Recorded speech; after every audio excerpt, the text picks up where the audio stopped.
We're in San Diego as the U.S. Rugby Sevens team fine-tunes its preparations ahead of the first stop in the new World Series. It's a fast-moving game. It's about moving the ball quickly into the space, high collisions, high tempo, high pace, trying to score tries. The game of sevens strips the game back to the basics of the game. Pass, catch, tackle, the contact elements, really understanding the detail and the basics and how to execute technically, accurately, and perfect technique. That was emphatic. Tactically, in 15s, you're trying to create a 2-on-1 or a 1-on-1 for one of your players. It's no different in the game of sevens. That's what you're trying to do. But obviously, there's more opportunity to do that in the game in the sevens, and you get to touch the ball far more times. It's all about keeping the ball. If you've got the ball and you can control the ball, and you can move the ball around the pitch efficiently and effectively, and work and cause disconnections in the defence, then you will come out on top because you will score more points than the opposition. If in doubt, you've got to chop his guard away, you've got to chop his fence. You've got to understand your space, and you've got to realise that you can't defend the whole pitch. So you've got to defend the area of the pitch that the ball is in. You've got to be seamless, you've got to be effective, and you work very collegiately together, because you're only as strong as the weakest link defensively.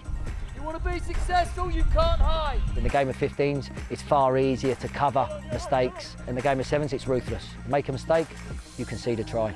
A team can play 6 matches across a tournament weekend, so conditioning the players for multiple frenetic 14-minute games is paramount. Generally, they're covering 2,000 metres in that 14-minute game, which is quite a bit of running, especially when a third of it is at maximal intensity. If they're moving a third of the time in that maximal range, then of course their heart rate, even when they're resting, it's going to be up and down, but maintaining a relatively high zone, It is very much more like an 800 metre or 1500 metre runner in the sense of what they're expected to cover, as well as the collisions, etc., the stop-start nature. So yeah, when they are moving, compared to 15s where there's a little bit more jogging or slower pace activity, generally when the game is on, it's at least 80%, if not 100% the majority of the time. We put them through situations continually in a training environment, which ideally would be harder than when it comes to match time. You can't mimic the emotions that they feel when they're playing in a competitive environment, but we try to get that outcome by increasing the intensity and the duration of how they will train. On here to Isles, who just runs for fun. Touted as the fastest man in world rugby, and with a background in sprinting, Carlin Isles is a lethal finisher and a vital cog in the U.S. team. Carlin is one of the weapons in our team. Some would say he's one of the biggest weapons. He is ridiculously quick. His acceleration, he's a full-on racehorse. I'm quicker than Bolt in the 20 and the 40 meters. I run 110.13. Puts me about in the maybe top 50 in the world. I translate my speed onto the pitch by just setting defenders up, making them sit. So either running straight at them and then using my footwork to go in and out, or if my teammates set me up properly where I know it's one-on-one and I can just outrun them, then I'm gonna get the ball and just outrun them.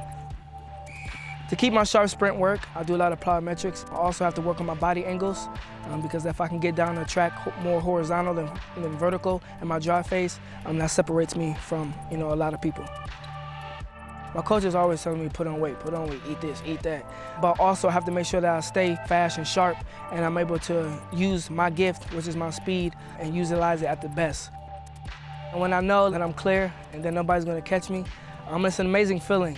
It's just like I'm just flying, I'm just floating. It's just me, and I'm in my own little world. So it's a feeling that you can't describe, but you gotta just feel it for yourself. And for this USA team, it is all about getting that man space. If you leave these guys for a second, they'll show and go and they're gone. And it's about having a balance of weapons in your team, and if they decide to focus on one, then you've got to move somewhere else in the pitch. Carlin's the man that grabs the attention, and rightly so when you see the boy unleash the wheels, but there's a lot of talent and personality across the whole of this squad.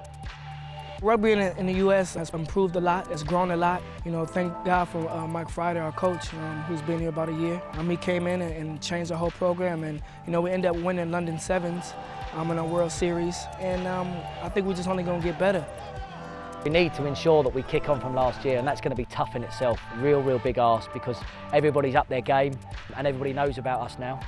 So we are looking to set ourselves the challenge of breaking into that top 4, breaking the Super Nations, the established Super Rugby powers, and being a contender at every cup competition on the series, building towards Rio 2016, where we want to be medal contenders.